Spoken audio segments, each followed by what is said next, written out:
Hey folks, it's Rob Flux here with another Sunday session, and tonight is open mic night, which means it's your chance to ask me any curly question you like and see whether or not you can stump the guru. And if you would like to submit a question, if you click on the link below, propdev.info/open-mic, that way you can submit your questions in advance. That lets me do any preparation work that I need to do in order to make sure that I'm giving you the best informed answer humanly possible. Now, that said, we've got a ton of questions for you today.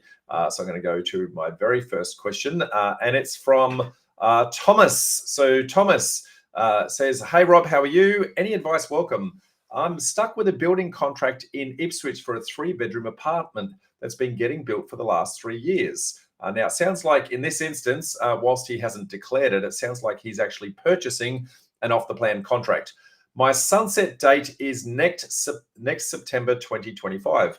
Recently, they started terminating contracts on the basis of the sunset clauses. The buyer's agency is recommending advice from their lawyers to look into options available. There is talk that the builders are intentionally doing this to take it back to the market. Your valuable suggestions, recommendations, most welcome. I have a meeting with the lawyer next week." Thomas, so firstly, just for everyone's benefit, let me talk a little bit about off-the-plan contracts and what a sunset clause is, just so that everyone knows what we're talking about here. When you're purchasing off the plan, that means that the product does not yet exist, okay? And so you're buying the specifications of a future product that may or may not actually come into existence. And it may not come into existence for a variety of reasons. The market might change, the builder might go broke, the developer might run out of cash, the market cycle might change, the cost of construction might change, and a whole bunch of things like that. So there's a thing called a sunset clause, which means that should that date be reached, and the developer wants that as long as humanly possible, the financier wants that as short as humanly possible, you want that as short as humanly possible. But if that date is reached, then it, depending upon how the contract is written, it is quite often that either party can terminate the contract. And so where the market has changed, you are right, there is opportunity where the developer might, if the clause is written in this particular way, might have the opportunity to terminate the contract and then take it back to market at the current market price. Now, noting that you signed the deal nearly 3 years ago, the cost of construction at this point was probably much cheaper. The sale price was probably much cheaper as well. And so if they took it back to market now, chances are the developer might be able to make more money. Now, what you'll need to do is you need to seek legal advice here. That is the most important part to this process. Firstly, hopefully you got legal advice before you signed the contract, so you actually knew this up front. But either way, you need to understand whether or not the contract is two-sided, i.e. either party can terminate it, or one-sided, in which case only you can terminate. So understand where that sits. Now, you also need to understand whether or not, hey, do you really want to go ahead with this apartment? Is it something that you actually really want to do? Is this your opportunity to get out of this if you think that there might be something better on offer? Or, hey, did I pick up a bargain and I want to make sure this goes and executes? So either way, your solicitor is going to give you the insights into whether or not that can actually be done.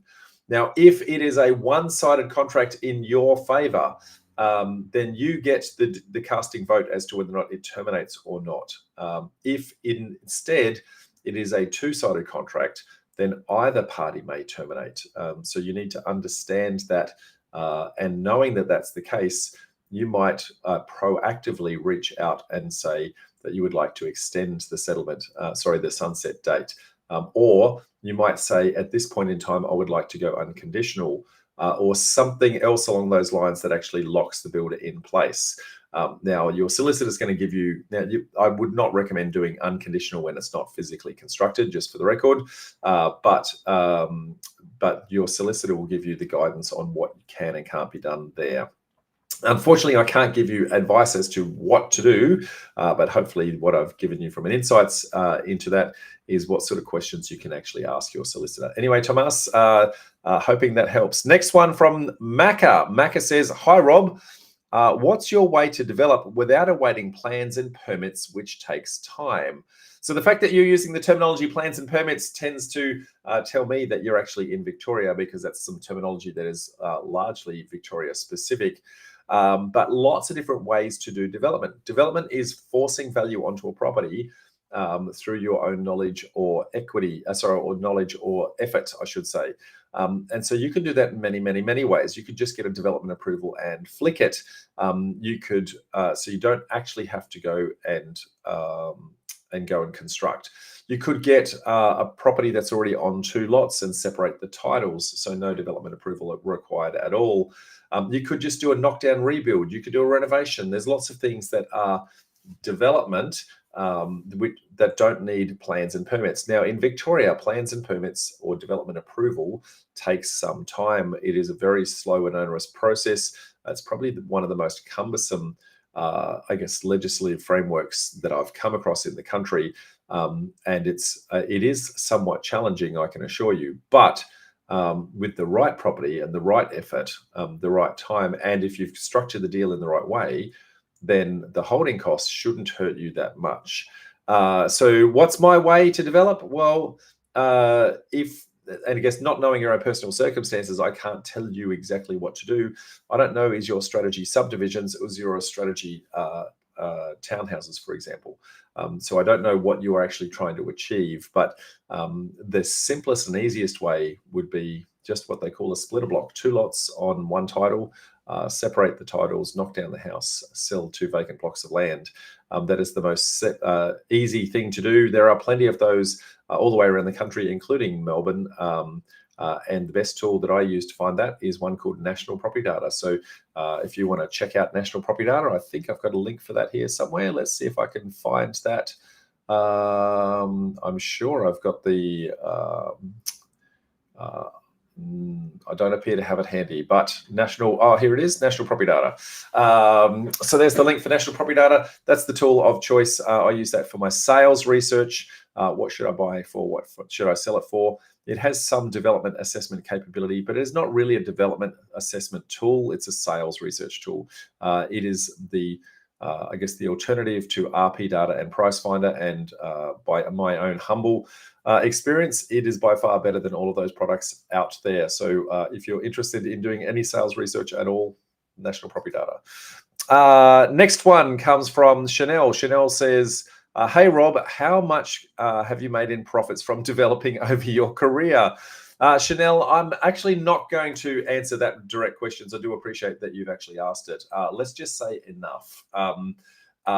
Look, I'm one of those people who I've recognized that having all the money in the world does not make me super happy. I'm already happy with what I've got with my lot in life. And I've gotten to a point where giving back and adding to the community and helping others along the way is where I get value out of my life.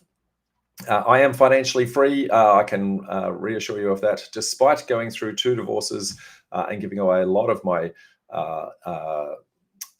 income through both of those processes, and yet I'm still doing okay, Chanel. So I'm doing quite fine. Thank you very much. But no, I'm not going to reveal exactly how much I've made.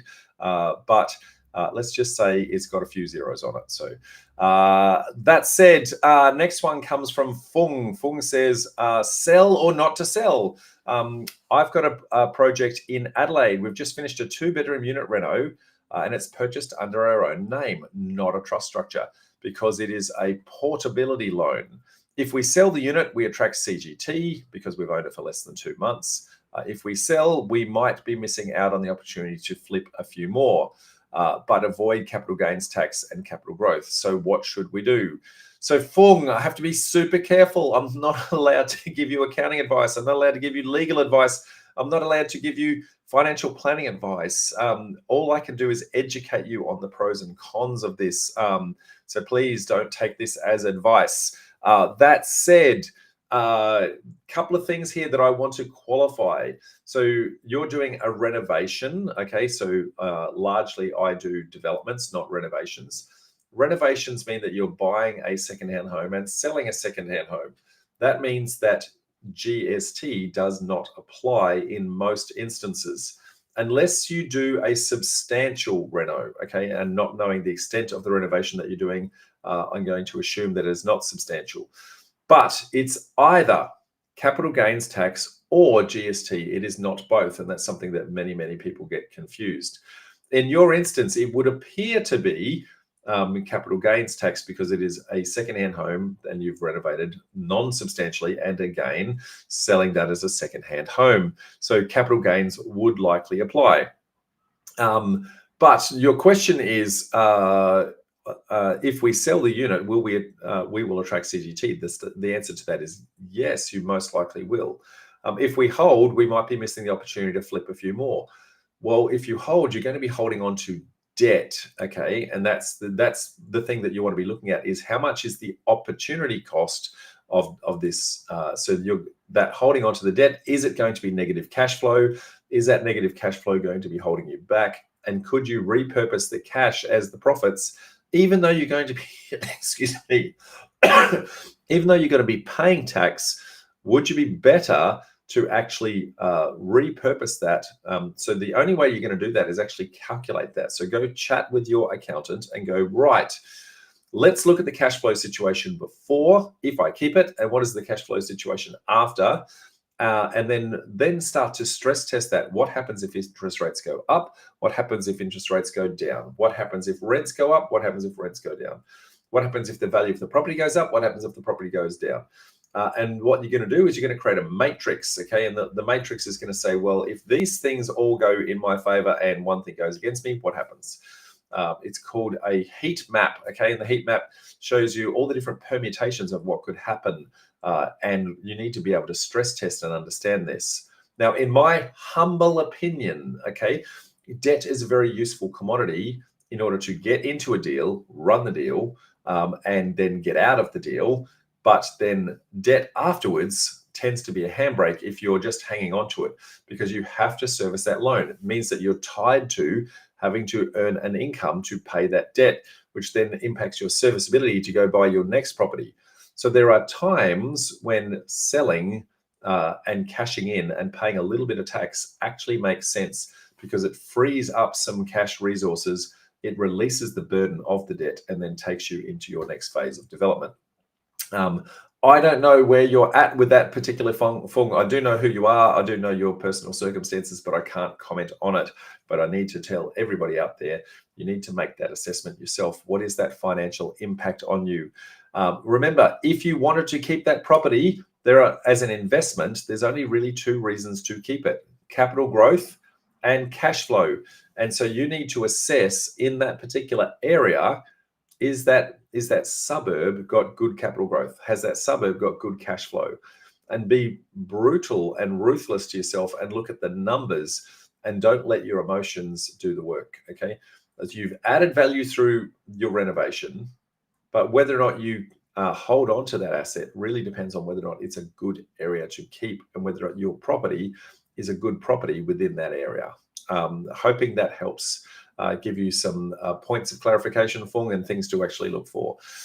Next question is for Daryl. Daryl says, hey, can we please share some different places, websites, avenue to sell vacant land currently titled or off the plan, apart from general real estate agent listings, etc. The one that comes to mind, Daryl, is one called Open Lot. They specialize in land and land only. They deal with developers being large or small, anything from 2 lots all the way to 2,000 lots. And they put those together and they package them up with house and land packages. And so there's opportunities for you to actually pick those up. Now, there are lots of organizations very similar to Open Lot who don't advertise publicly, okay? Instead, they have a network of resellers through financial planning arms, through accounting arms, etc., etc. And so if you get into one of these project marketing companies, they have similar sorts of websites available, but they don't publicly advertise them. Now, they tend to only want to deal with larger developers doing more deals, but Open Lot, I believe, will actually deal with, I guess, even as low as one individual lot. So go reach out to Open Lot. I'm not sure what their costs are associated with them. I do know that they've got thousands of lots of land for sale on there at any one moment in time. Next question comes from Mas. Mas says, can you please discuss the role of a bucket company? Thank you very much. Firstly, Mas, I'm going to qualify this and say a bucket entity, not a bucket company. A lot of people use the word company, but it doesn't necessarily have to be a company. You could also have a bucket trust, or you could have a combination of, I guess, a trust with a corporate trustee, or you could have a trust that is owned by a company, or you could have a company that's owned by a trust. So there's, I guess, a combination of solutions that will actually help you out here. But the point of your question is, the purpose of it is to help you with your asset protection side of things. So you want to have an entity that collects cash but takes no risk in any of the deals that you actually do out there. And because of that, when you finish a project, it funnels the cash down into that bucket entity, and that bucket entity then is a safe haven where any of that cash is then protected for any other deal that may or may not go wrong. Remember, you've got, if you're going to do any construction, then chances are you've got anywhere between a 4 and a 6 year warranty liability on that structure should the roof leak, should the foundations sink, or anything along those lines. And so when you collapse down a project, getting the cash out of that means that it's very difficult for anyone to actually come after you should that actually occur. Now, you would think that they would go after the builder, and they do, but they have to go after you first because of the fact that you were the one who sold it to them, and then you go after the builder. So that can be quite problematic. So what we want to do is, from an asset protection perspective, we want to close down that entity as quick as we can. We want to get out of the risk profile of the project, and then we want to distribute our cash down into a holding entity. Now, typically, the reason for those entities, 1, asset protection, and 2, tax minimization. By keeping it in an entity like that, depending upon what your other structures are, you may not necessarily need to distribute all the cash through to you. It allows you to drip feed that over many, many years. So, for example, if I make a project that makes $1 million profit this year, but it took 2 years to run, and next year I've got another project that's in the pipeline, but it's not finished, then that means 1 year I made $1 million, and the next year I made no money. So 1 year I pay tax, and the next year I pay none. So that doesn't make any sense. So having bucket entities allows you can distribute that through to yourself, your spouse, your kids, those sorts of things, in order to get the best asset protection and tax minimization out of that. So that's the purpose of it, mate. A lot of people park their money in those bucket entities and then loan it back into other future projects as well. So that way they're minimizing how much tax they actually pay just by keeping it at the company tax rate. Speak to your accountant with regards to, I guess, how to set one of those up. It also can be a place where you can actually draw a wage out of as well, if you feel that you need to actually draw a wage. And again, another way of smoothing out your income over many, many years. Hoping that helps, but speak to your accountant about that. He's going to help you with the tax minimization side. Also speak to your solicitor. He's going to help you with the asset protection side. The two answers may be somewhat different, but very, very worthwhile doing that. Next one, I'm not quite sure how to pronounce this, but I think it's Janeg. Is there a good way to fund small-scale developments other than private funds, where you have good rental income on other properties, but that is mostly used to fund existing mortgage payments? Janeg, firstly, what you're trying to do here is you're trying to fund the entire deal yourself with traditional residential lending.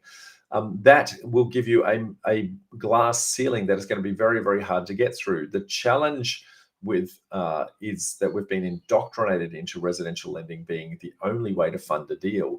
But there are many, many, many ways to fund a deal. And I talk about these regularly and consistently. So there is, I guess, residential lending. There's commercial lending, who don't look at your serviceability, but rather look at the merits of the deal itself. There's private lending. And then there's the very creative acquisition models that allow you to control the property without actually owning it. So the 7 no or low money down strategies. Now, what you need is a toolbox with all of these tools in them. You don't want just one tool, and you need to look at each situation on its own merits as to the best way to actually do that. Now, I am going to be talking about that in an upcoming event that I've got coming up called the Developer Launchpad. Watch out for I run that twice a year, and I talk about the different ways to actually fund deals and how you can actually do low and no money down deals and a whole bunch more, plus commercial lending, to give you some insights in how you can actually fund your deals a little bit more creatively than holding on to a property for 20 or 30 years, or even if you don't hold it for that long, being assessed as if you're going to, and therefore greatly impacting your borrowing capacity. Hoping that helps. Next question comes from Anastasia. Anastasia says, is the demolition team supposed to cap the water pipe before demolishing the house, or turning the water meter off? Or turning the water meter off, should that be enough? Anastasia, typically they'll actually just turn the water meter off. So there's a little tap at the front of the property, and they'll typically turn that off, but they will cap the sewer, and they will cap things like your gas and the like, and stormwater as well. So, but it really comes down to them doing a before you dig search. It used to be called dial before you dig, but a before you dig search, understanding where the services are located and whether or not it's actually inside the future construction zone. If it's inside the future construction zone, you may have to relocate that meter, in which case they probably would be capping it at that point in time. But when you do those searches, you're going to know what you need to cap and where you actually need to cap it. The demolition team typically are the right people to coordinate all of that. You can do a lot of that yourself and engage subcontractors to do that for you. But the demolition team do it so often, and they've got teams that align with them to come in, do the job, and get out as quick as humanly possible.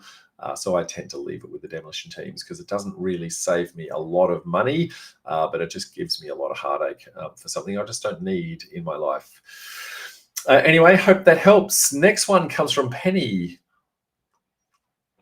Penny says, advice needed on a concrete sleeper wall. Trying to assess two options on a change to a newly finished concrete sleeper retaining wall. It's currently an inverted commas landscaping wall, as it's only 3 panels.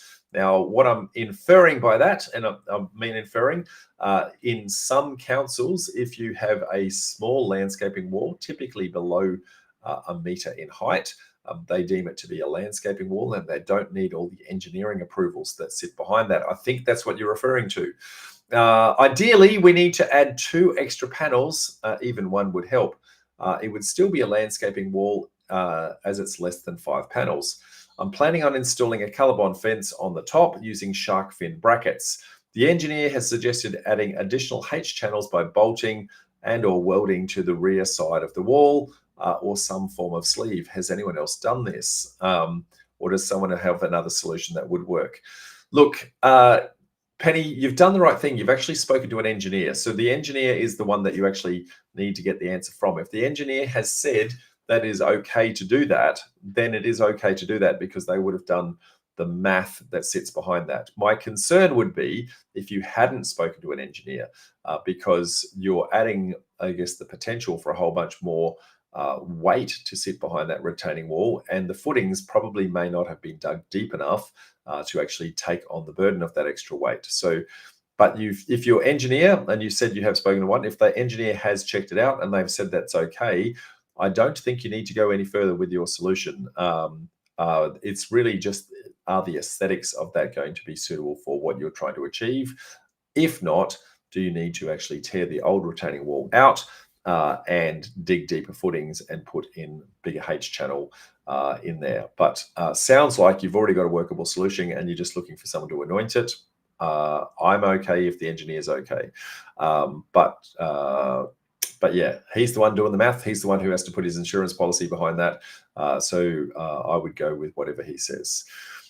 Daniel says, hi team, I'm looking at doing a seller JV. However, my understanding is that this would turn the seller's principal place of residence, which they sold directly to me, would be capital gains tax free.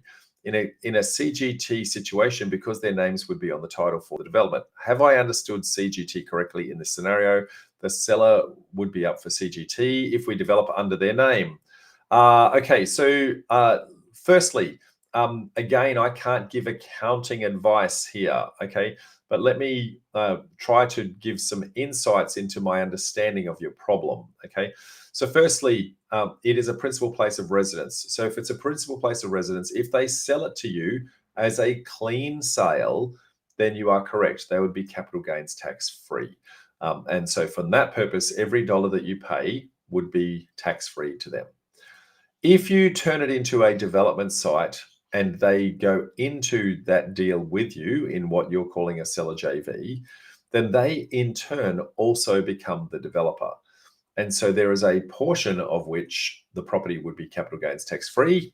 And then there's a portion of which would come as development, as the tax that would apply to the development, which would be GST, not CGT. Okay. So because they in turn become the developer, would be my understanding of the situation. What you would need to do, you would need to get a valuer to value the property as is, where is, so that they know how much would be capital gains tax free. And then anything above that would be GST. Now, noting it is more than what they were actually going to get. So if it's more than, any dollar that they earn is going to be a dollar extra in their pocket. So will tax apply? Yes. Will it seem expensive? Yes. Will they be better off? Yes. So you've got to help to educate them on that. You're going to need to do the, excuse me, do the math and actually speak to an accountant. My guidance is do not just send them to a random accountant and get them to ask their own advice. Instead, you should actually go talk to your accountant, understand the situation as much as humanly possible, and then guide them through to the answer that you need them to come to in order to get the deal across the line. Now, for some people, they are going to want the maximum amount of cash in their pocket, and so they'll understand that that tax is a necessary evil in that process. For other people, it will scare the willies out of them, and they will not want to pay that extra tax no matter what, even if they get more money in their pocket, because they've never paid that much tax in their life. You need to understand what situation suits best for this particular person, and I guess help them to come to that realization for themselves that that is in their best interests. But your accountant is your friend in this particular instance. Next one comes from Pearl. Pearl says, I'm completing a duplex project, duplex build, I should say, in Victoria, and preparing to start the subdivision process. How should I choose a surveying company for this task? Are there specific criteria I should consider, or should I just go with the company offering the lowest quote? Pearl, very good question. And I'm just going to qualify that the terminology of surveyor is slightly different in every single state. So in this, who actually does the GPS coordinates and the boundary pegging and actually maps out contours of a property, where it's physically located, etc., the dimensions of the property, etc. There are, in Victoria, there are also building surveyors, which are different. So other states call those building certifiers. So we're not talking about that kind of surveyor. We're talking about the surveyor who actually has what is called a theodolite, and they actually measure the contours of the earth. So what you want to do is understand, excuse me, it's not just about taking the survey itself, but actually lodging those survey plans with the titles office, getting those approved by council through what is called a plan sealing process. And has your surveyor done that work before? Because almost certainly you're going to have a whole bunch of back and forths in that regard. So depending upon what you've had to construct, what easements might be in place, and a whole bunch of things like that, you may need the assistance of a surveyor who's lodged many of these processes in the past. It's called a building format plan is what they're putting together for you, because you've already built the building, then you're subdividing after the construction has actually occurred. Most people doing a subdivision do that at the land level, and so they then put the building on afterwards. So you can subdivide, then build, or you can build and then subdivide. Okay, so if you're building then subdividing, it is typically a duplex or a townhouse or an apartment type approach. But yeah, you want someone who's going to help you to navigate through the next stages, help you to navigate through getting the plan sealing done, help you to navigate getting the titles actually issued. Now, many surveyors will actually offer a project management service that actually will allow where they manage that process on your behalf. I very typically use that. So previously, I used to be quite stubborn. I'd want to do everything myself. I'd want to save every single dollar humanly possible. Then I realized that my time is more valuable than my money, and I can pay someone else to do it at a fraction of the cost to what it actually costs me in my human capital. And so it doesn't typically cost a lot to actually run that process all the way through and let someone else do it. And especially if you've never done it before, definitely pay someone in that particular instance, because then you can watch what they do and learn from that process. Next one, I hope that helps. Next one comes from Caroline. Underground water tank. Why is the question? I've read a few recent posts on your PDN Facebook page saying that they'd like to do underground tanks, water tanks, but they didn't end up doing it for one reason or the other. Given the costs involved with excavation, installation for underground tank, etc., I'm trying to understand the reason I should aim for one. Is it just that it's out of sight for more space, or is it seen as more prestigious and hence a higher resale value? Carolyn, there's actually multiple reasons why you would actually want to do that, and you've highlighted one of them. But space is actually at a premium on a property, especially when you're trying to add a lot of density. So anything that you can do to improve the usable space of a property, the better. And more particularly, depending upon the state that you're in, they call it garden space or open space or private open space. I guess the green areas where you can actually get grass and trees and those sorts of things. And if you're going to consume that space with things like tanks, then it doesn't, firstly, it's going to be very hard to get that space. And so it's going to impact on the build size. So quite often by putting the tanks underground, it allows you to improve your build size. But you can also hide them in places that are in plain sight. So for example, you could hide the tank in the driveway, for example, or underneath the driveway. Now, if you hide it in the garden bed, then you don't have to have a huge amount of structural strength to the tank. If you hide it in the driveway, then it's going to have to take the weight of cars driving over the top of it all the time. So the cost of where you put it can greatly impact the cost of the actual product that you're actually installing. You can also put water tanks inside the slab of the building. So you've heard of a thing called a waffle pod, where they put polystyrene blocks inside the footprint of the slab. Well, you can put water tanks in there and connect them together as well to do the same sort of thing. So lots of different ways of actually solving that problem. And so it really comes down to, what are you trying to use the water tank for? Is it just for stormwater? Is it stormwater detention? Do you need to actually pump it up to the street? Those sorts of things. I would be talking to a stormwater engineer to work out the best solution that is going to be suitable for your product. Noting that if you have a lot of space to spare and you don't need to, you're not clawing for that private open space or that garden space, maybe you don't need to go to the extra expense. But the aesthetics of not having a tank on visual display do add value to the property itself. So very worthwhile considering it. For a fraction of the cost, it can actually have a lot of perceived value to your project. Hoping that helps. Next question is from Rahul. So Rahul says, I've recently come across a deal in Sydney near Rouse Hill. Good piece of land, but it's considered to be bushfire prone. Where shall I look for more information regarding the land if I want to subdivide it? And is it extra cost for building or insurance for housing, or another requirement for getting a DA approval for subdivision? So a couple of things here going on. So firstly, Rahul, I would be talking to a town planner to actually understand the impact of that bushfire. What is called the BAL rating, bushfire attack level. The BAL rating is going to determine, I guess, the cost of actually constructing a house that is fireproof. Okay, remembering that depending upon your proximity to the fire and the intensity of the fire, you may need it to be flame resistant, or you may just need it to be resistant to flying embers that might land in your gutters, for example, when your gutters are full of leaves. So depending upon that BAL rating is going to greatly impact the cost of your construction. So firstly, get a bushfire engineer to do a rating assessment. So your town planner will give you some insights and then your bushfire engineer will give you a rating assessment on your BAL rating. Then you can go talk to your builder and actually say what would be the impact of that BAL rating on the cost to construct in this particular area.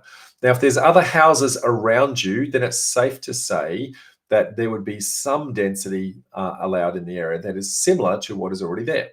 Now, whether or not you can add additional density, and you've indicated that you want to do a subdivision, would actually depend on whether or not you're actually adding risk to the area.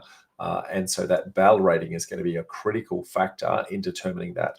So if you have intentions to subdivide, it is super important that you actually talk to your town planner and make sure that they are going to be supportive of that BAL rating, and also get your bushfire engineer to actually do an assessment and a formal assessment to see whether or not you can actually improve on that. Now, you can improve your BAL rating. If you already have a bushfire overlay, then there are opportunities in some instances to remove trees a certain distance around the property. That will change council to council, but quite often it's 3 meters around any habitable building.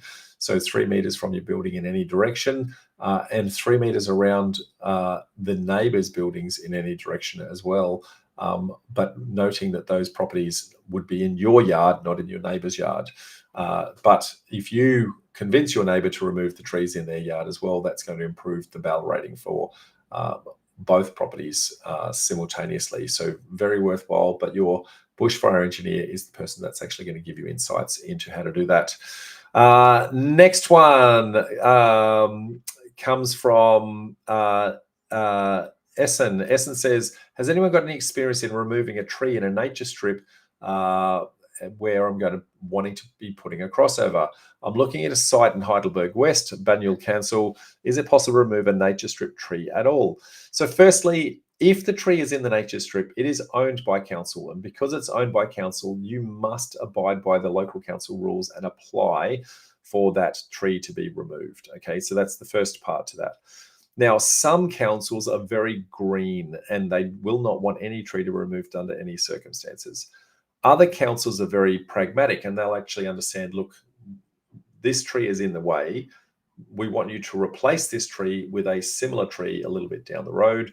And so there'll be a cost to remove the tree and a cost to reinstate the tree. But you've got to demonstrate that it's going to be to the betterment of the area that you're adding this extra driveway in. So now the best person that's going to give you the insights into how to do that will be your town planner, who I guess would lodge the appropriate approvals.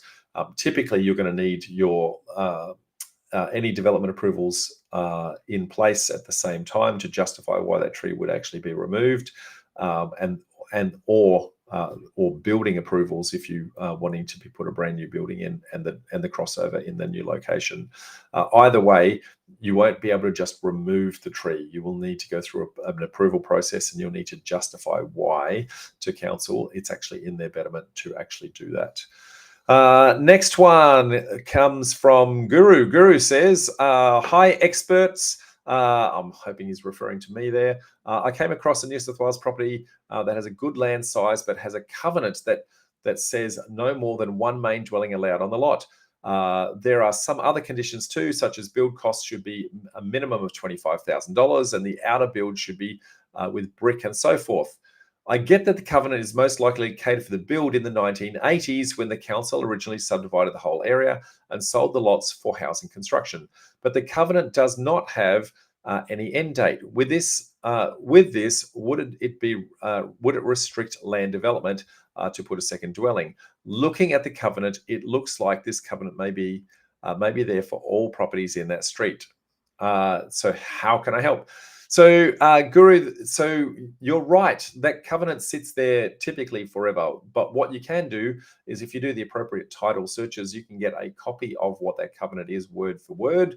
And it will typically say not only what can and can't be done, but also whether or not there are any burdened lots that you may need to consult with in order to remove that covenant, should that be the case. Now, as an example, you might have just the 5 properties that, the one that sits to the left of you, the right of you, I guess, the immediate rear and the two angles to you, left quarter, right quarter. And you might have just those 5 people, and if they all approve, you may be able to remove that. Alternatively, it may be the entire suburb, as you've actually indicated, that may need to sign off on that. Now, if that's going to be the case, that's going to be very difficult. Either way, you're going to need to go through a legal process to actually have that removed, and you're going to need to engage with a specialist lawyer who specializes in the town planning side of things to actually help you through that process. Now, by coincidence, we have actually had what a previous recording on one of our meetups in Melbourne, where we were talking all about removing covenants and the process you can actually go through. So it was Lewis O'Brien who actually presented that. It was somewhere in the vicinity of about 18 months ago. If you are an annual member, then you can actually go to our members only portal, and in doing so, you can actually then access all of the previous recordings of all of our events and that sort of thing. If you are not an annual member, you can actually go to our shop, become an annual member for $250 a year, and then you get access to all of the recordings of every event we've ever done. And not only will you get that recording, but a whole bunch of other recordings that's actually going to help you, I guess, with issues just like this. So I would, I guess, encourage you to do that. Not knowing the area, oh, sorry, you said New South Wales. So I won't give you a solicitor guru, but if you do come to one of our meetups in Sydney, come and have a chat with me, and I might be able to point you in the right direction, mate. Okay, might make this the lucky last question. So Amanda says, what would you say are the most important questions to ask a developer if you're looking to invest as a money partner? Oh, Amanda, that is one of the best questions I've had for a very long period of time. Well done. Firstly, I'm going to say, if you are a money partner investing in someone else's deal, you are as much responsible for the outcome of that money as the developer is themselves. Do not abdicate your responsibility and actually just hand that over to the developer, but instead you need to delegate that responsibility. Make sure that you understand exactly what's happening, and that you allow the developer to manage the process on your behalf, but you are having a very clear understanding of what's actually happening. So the important things, firstly, every developer on earth who asks you to invest in their deal is going to give you an information memorandum or an IM that shows that the deal is profitable. Okay, that I've never seen an IM that says this deal is going to lose money. So noting that every now and then the developer is right, and every now and then the developer is wrong. You are the one responsible for determining which one of those two cases will actually apply. So my encouragement to you, learn how to do a site assessment, learn how to identify all the issues and challenges and problems that are actually going to appear on a site. And then you're going to look in the information memorandum into the feasibility and see whether or not that developer has identified those problems, whether or not they've put a line item against those problems with a budget associated with it in the feasibility. Okay, so the conversations that you would be having with the developer is to say, look, I can see this street tree here.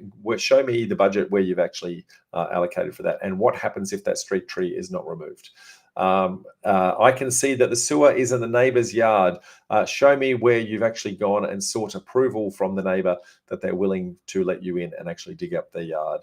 So you are the one responsible for, excuse me, identifying all the issues and challenges and problems in the property. And then you want to ask the developer, have you identified these issues, and what is your A, have you identified the risk, and B, have you put a management plan in place, and C, are you managing to that plan? If you can do that, then you are going to get the best outcome humanly possible for your deal. That said, I'm going to say that's it for today's Sunday session. Thank you very much, folks. If you have a question and you would like me to actually answer it, click on the link below, propdev.info/open-mic, and I will do my best to actually help you on your next property development deal. In the meantime, I would love to see you at one of our upcoming events. We run these events in Brisbane, Sydney, Melbourne, and Adelaide, and we're just heading over to Perth for our very, very first time this coming weekend. So looking forward to catching up with everyone in Perth. Can't wait to see you all there. Folks, thank you all. I will see you the next time around. And don't forget, we've got the Developer Launchpad event coming up. Please be there. Okay, bye for now. Bye.